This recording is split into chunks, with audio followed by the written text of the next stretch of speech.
Callum here. Just thought I'd introduce you to the next boat.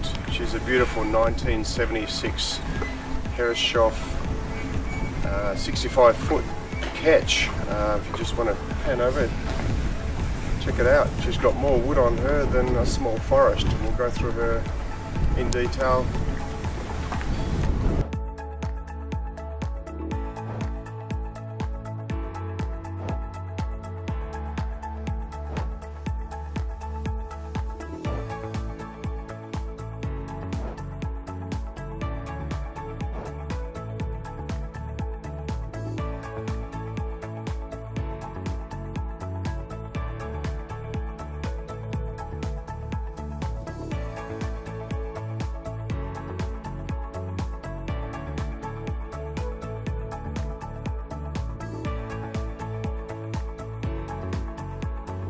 I'm just on the bow of Heritage. She actually changed her name. It was originally called Colonial Heritage, and I'll go through that story in a moment. I just wanted to point out the magnificent clipper bow we have here.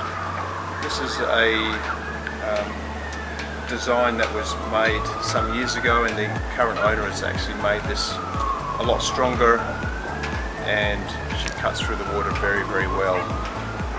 The owners also made comment to me that they actually removed a little bit of the weight from the bow because she was actually ploughing through just a bit too heavily. So a lot of the anchor chain, the second anchor, was removed, and she's been slightly lightened at the bow here. So hence getting those really good average speeds of 8 to 9 knots quite comfortably under sail. We've got a roller reefing up the front here, and she's also got this inner staysail as well, so you put the two together and she's got a really, really nice strong pull through the water.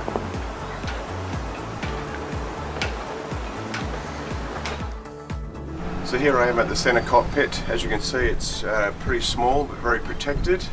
It's an aft cabin, so that's where the captain would go, and I'll take an internal there. Life raft, gin and tonic seats at the back there with a nice outboard that goes with the tender.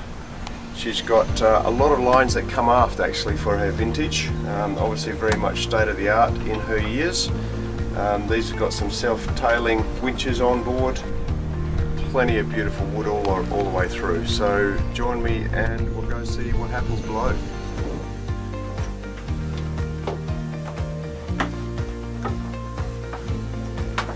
Hi guys, the first thing that's really striking in here is the height. I'm 6'2", and you can see there's plenty of space up here.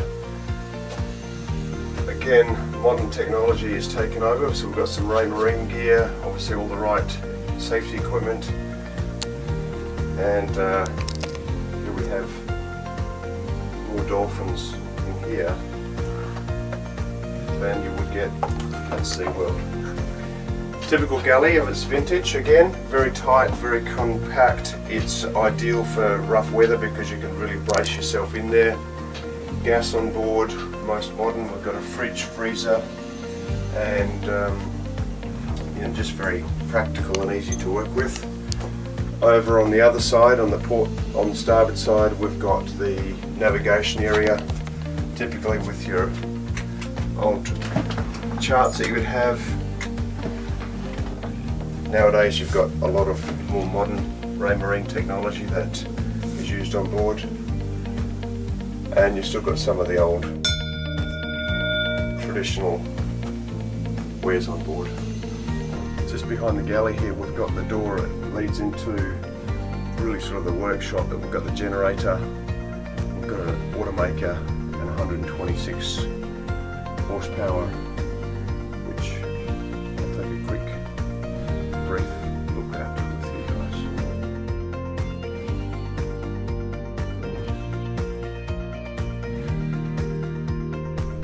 guys. She's capable of 200 nautical mile plus days, and very safe, strong and secure. She will just cut through the water in a straight line beautifully, and I'm really looking forward to showing her capabilities when we have a sea trial.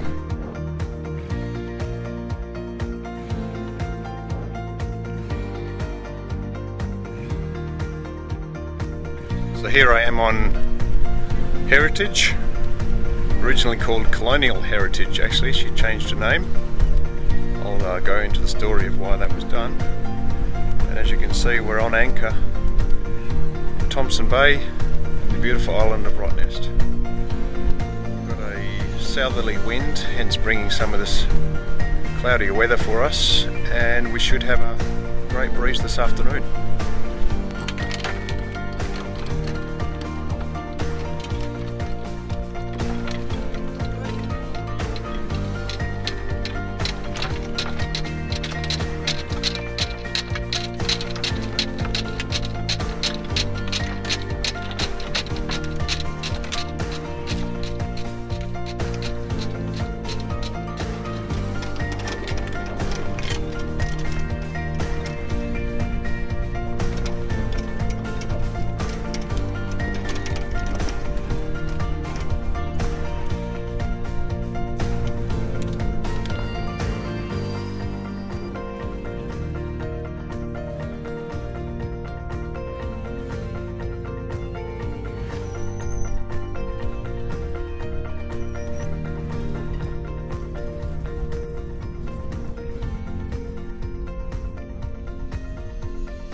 We are on the Heritage. We've just completed putting the mizzen up. We've got reef in the main. We've got it at second reef. We've got about 20 knots, gusting to 23 knots, and she's just ploughing through this slight sea that we've got here. A bit of spray coming over, nothing too bad. But she just wants to go fast in a straight line. We're cruising at 9 knots. She's peaked at 9.7 knots, and there's just no movement in the helm whatsoever. She just wants to go straight. She's a beautiful classic yacht. We've just hit one of those 23 knot gusts, probably even 25. She's now at 9.5 knots cruising. No change in the sails. We've got autopilot on, and there's just no budging her. As you can see on my shoulder, she just wants to go fast in a straight line. You could do this all day, all night, and be cooking downstairs. Very, very easy to sail. So in 2005 she sailed from the port of Fremantle, where I am, right across up the north of WA coast, Western Australia's coast, and then across to Cocos Island, before spending 2 years on the east coast of Africa, predominantly in Kenya. So certainly a sea passage that a lot of people would be able to take on this boat quite comfortably. It then took 3 weeks from South Africa, one leg straight across to Fremantle, so you can see the capabilities of Heritage and that 200 nautical mile average over a 24-hour period, so a very, very seaworthy, capable yacht. So Colonial Heritage, as her original name was made in New Zealand, and this was back in 1976. I've gone through in the video that all the upgrades that you'll see and all the sails wear. The name change came about because the owner wanted to sail across to Kenya, and being a Kenyan, he thought that using the word colonial was a bit sketchy, so the word colonial was removed and the word heritage remains. So she's now called Heritage, and that's the history behind that. So some of the refit that was done in recent times, we've got solar panelling, we've got rewiring all the way throughout, new silage tanks, the bowsprit as I previously mentioned. She's got a water maker on board, a KVA generator which produces about 4.5 kVA, and the top deck here is really just in mint condition. All the varnishing's been done, all the ropes are in good nick, and she's actually ready for sail. So if you're out there and you really want a classic yacht that will just get you anywhere, this is the boat for you. She's very dry, she's a classic boat. I'm going to use the word beautiful because she is. I'm also going to use her size, and if you want to look at some really technical details, the bow is slightly wider than the stern. That makes it very dry. She's got some great speed through the water, and I concur with the owner of all of those characteristics of Heritage. She is for sale. I'll put a link in below. Thanks very much for watching this video. I'm not sure what I'm on next. Stay tuned. It could be a catamaran, it could be something pretty racy, I'm not sure. So stay tuned, yachts.com.au. If you like this video, please give it a thumbs up.